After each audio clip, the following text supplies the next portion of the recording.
अरे भाई, जरा मेरी बैलगाड़ी में धक्का लगा दीजिए। मेरी बैलगाड़ी का पहिया गड्ढे में फंस गया है। मैं काफी समय से प्रयास कर रहा हूँ, लेकिन सफल नहीं हो पाया। अरे कोई बात नहीं भाई, आप परेशान ना हो। मैं जरूर आपकी बैलगाड़ी को निकालने में आपकी मदद करूंगा। इतना बोलकर मोची उस बैलगाड़ी को निकलवाने में उस व्यक्ति की मदद करता है। अरे चल चल चल, आगे बढ़ आगे बढ़। हीरा, बस गाड़ी आगे निकलने ही वाली है। चल चल, बस और बढ़ता जा।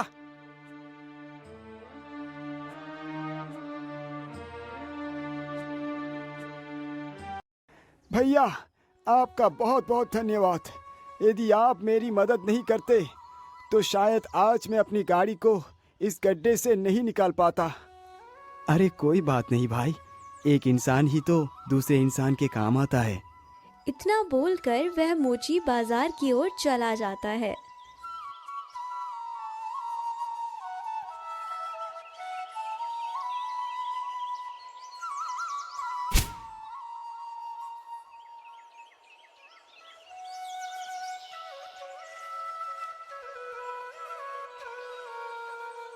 अरे मोची भाई, जरा मेरी चप्पल को ठीक कर दो। पता नहीं आज बाजार आते वक्त कैसे टूट गई। हाँ हाँ, क्यों नहीं भाई, लाइए, मैं आपकी चप्पल को ठीक कर देता हूँ। इतना कहकर मोची तुरंत उस चप्पल को ले लेता है और उसे सही करता है। ये लो भैया, आपकी चप्पल ठीक हो गई है। फिर वह व्यक्ति उससे चप्पल ले लेता है और बदले में उसे पैसे देकर वहां से चला जाता है। चलो, अब मैं घर चलता हूँ। काफी समय हो गया है। आज मैं उन बाबा को भी समय से खाना नहीं दे पाया। इतना सोचकर वह अपना सारा सामान लेकर चल देता है। वह जल्द ही अपने घर पहुंच जाता है।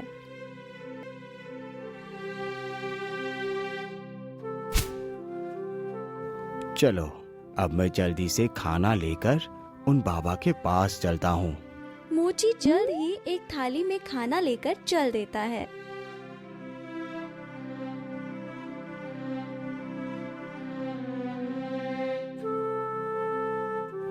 बाबा, मुझे क्षमा कर दीजिए, आज आपको खाना देने में थोड़ा विलंब हो गया है। अरे कोई बात नहीं पुत्र, विलंब हो गया तो क्या हुआ, तुम अपने स्वभाव को तो नहीं भूले। इस भूखे को खाना खिलाने के लिए तुम्हारा कल्याण हो पुत्र। अच्छा बाबा, आप इस खाने को खा लीजिएगा, अब मैं चलता हूँ। माखन मोची बहुत ही गरीब था, लेकिन वह स्वभाव से बहुत दयालु तथा निष्ठावान था। वह प्रतिदिन उस बूढ़े बाबा को भोजन खिलाता था।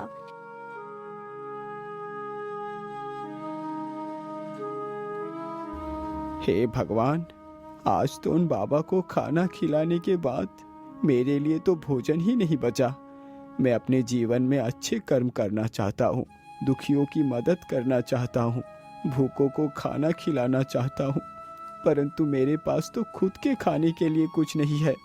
यह सारी बातें सोचते सोचते वह सो जाता है। तभी उसने सपने में देखा कि स्वयं भगवान उसके सामने खड़े हैं। प्रभु, क्या सचमुच आप मेरे सामने खड़े हैं? मुझे विश्वास नहीं हो रहा। हाँ माखन, मैं तुम्हारे सामने ही खड़ा हूँ। तुम्हारे इस दीनदयाल स्वभाव ने मुझे तुम्हारे समक्ष आने पर विवश कर दिया पुत्र। मैं तुमसे बहुत प्रसन्न हूँ। मांगो, तुम्हें क्या वरदान चाहिए?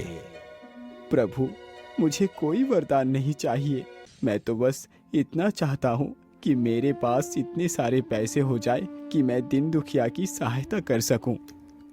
ठीक है पुत्र, मैं तुम्हें एक जादुई वृक्ष देता हूँ, जिसमें फल के स्थान पर सोने की एक मोहर लगेगी, जिसे बेचकर तुम ढेर सारा धन प्राप्त कर पाओगे। लेकिन याद रखना, उस धन के लालच में अपने स्वभाव को कभी मत भूलना, नहीं तो सब कुछ समाप्त हो जाएगा। इतना बोलकर भगवान वहाँ से गायब हो जाते हैं। अरे प्रभु, आप कहाँ चले गए? अरे ये कैसा सपना था, लेकिन जैसा भी था बहुत अच्छा था। काश कि ऐसा पेड़ मुझे सच में मिल जाता। माखन इतना कह ही रहा था कि तभी उसकी नजर सामने रखे पौधे पर पड़ती है। अरे ये क्या, ये पौधा तो हूबहू वैसा ही है जैसा मेरे सपने में देखा था। तो इसका मतलब मैंने कोई सपना नहीं देखा था। ईश्वर ने सचमुच मुझे दर्शन देकर अपना आशीर्वाद दिया है। चलो मैं जल्दी से इस पौधे को अपने घर के बाहर लगा देता हूँ। माखन जल्दी ही जमीन में गड्ढा खोदकर पौधे को लगा देता है। मैंने पौधे को तो लगा दिया, चलो अब इसमें थोड़ा सा पानी भी डाल देता हूँ। इतना कहकर माखन जल्दी से एक घड़े में जल लेकर आता है और पौधे पर डालता है। चलो अब मैं बाजार चलकर अपना कार्य करता हूँ। इतना बोलकर वह अपना सामान लेकर बाजार की ओर चल पड़ता है।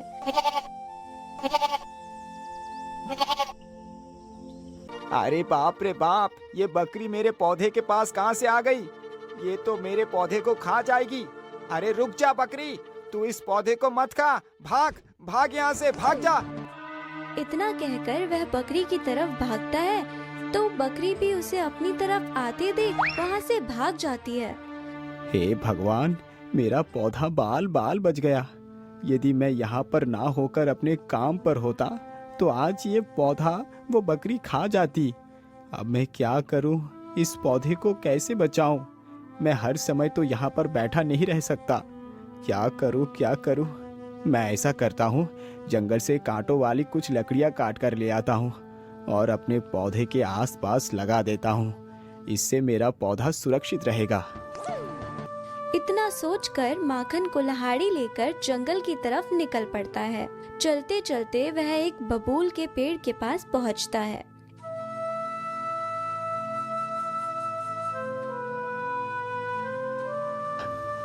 वैसे ये तो एक बबूल का वृक्ष है। मैं इस वृक्ष की टहनियों को काट लेता हूँ। इतना बोलकर वह पेड़ पर चढ़ जाता है और पेड़ की पतली कांटेदार टहनियों को काटने लगता है। हाँ, इतनी टहनियाँ मेरे वृक्ष के लिए पर्याप्त होगी। माखन जल्द ही उन सारी टहनियों को एकत्रित कर अपने घर की ओर चल देता है और जल्द ही अपने घर पहुंचकर उन कांटेदार टहनियों को अपने पौधे के आसपास लगा देता है। हाँ, अब ठीक है। अब मेरा पौधा एकदम सुरक्षित है। चलो अब मैं बाजार चलता हूँ। इसी प्रकार कई दिन गुजर जाते हैं।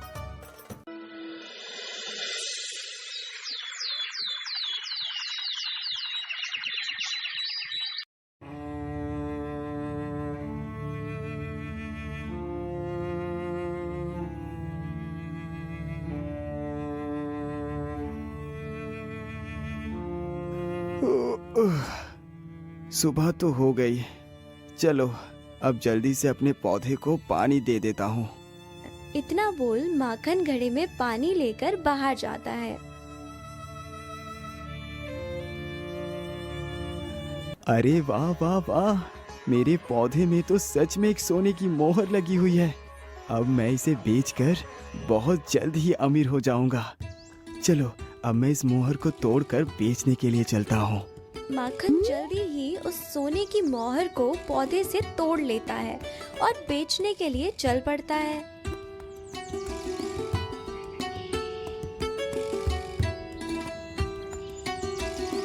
वह चलते चलते जल्दी ही सोनार के घर पहुंच जाता है।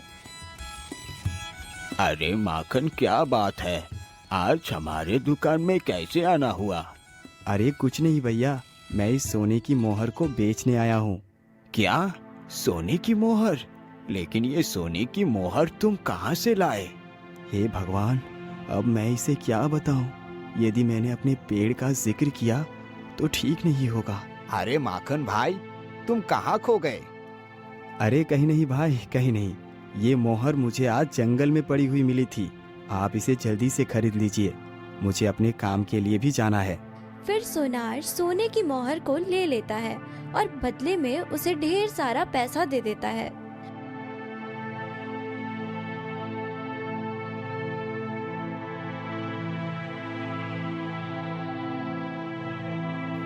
मैंने मोहर को तो बेच लिया। चलो अब सीधे बाजार से होता हुआ चलकर कुछ राशन भी खरीद लेता हूँ, फिर घर जाऊंगा।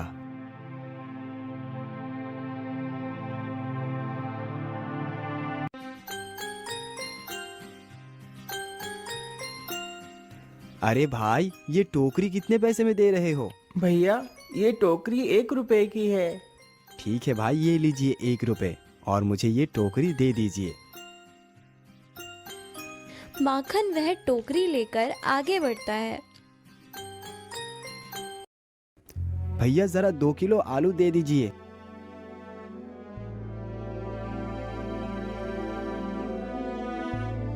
वह बाजार में टोकरी भरकर राशन खरीदता है और वापस अपने घर की ओर चला जाता है।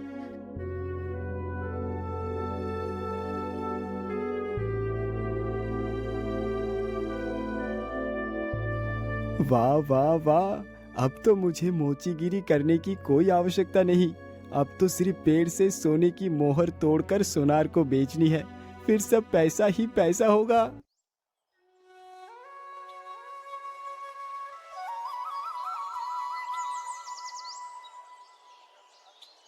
माखन तुरंत ही मोहर को तोड़कर चल पड़ता है।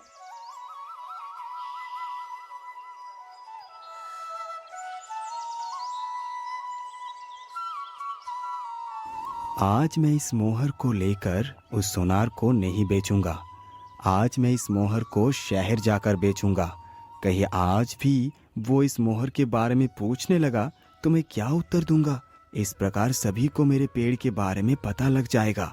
यह सारी बातें सोचकर माखन लाल दूसरे शहर मोहर बेचने के लिए चला जाता है।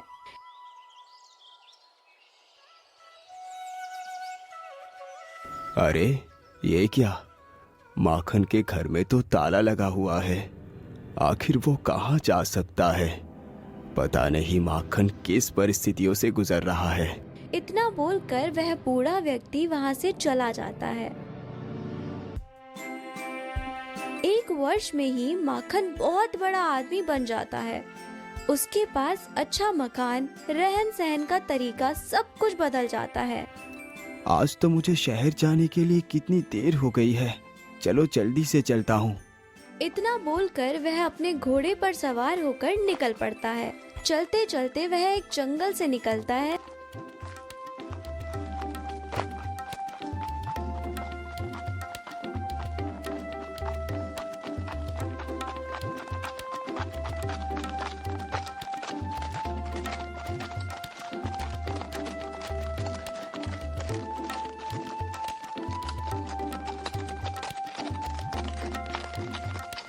अरे बेटा, मैं 3 दिनों से भूखी हूँ। मेरे पास एक भी पैसा नहीं है। क्या तुम मेरी कुछ मदद कर सकते हो? अरे मूर्ख बुढ़िया, यदि तेरे पास कुछ खाने के लिए नहीं है तो इसमें मैं क्या कर सकता हूँ? यदि मैं तुम जैसे भिखारियों को ऐसे ही धन बांटता रहूंगा तो बहुत ही जल्द मैं भी धनहीन होकर भिखारी बन जाऊंगा।